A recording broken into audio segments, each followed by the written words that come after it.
కరిపే రాజకుమార్ గారు చాలా కాలం నుంచి కవిత్వం రాస్తున్నారు.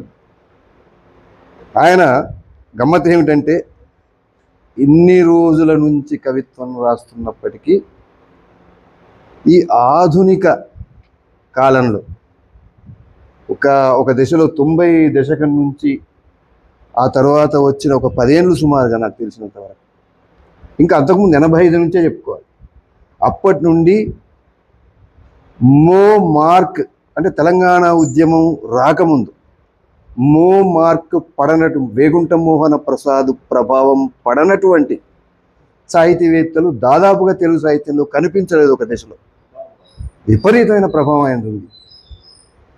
అయితే ఆయన ప్రభావం లేనటువంటి పాయ కూడా ఉన్నది.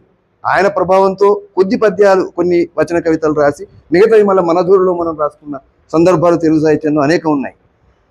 కానీ ఈయనలో విశేషం ఏమిటంటే ఎక్కడ కూడా ఆ ఛాయ కనిపించదు.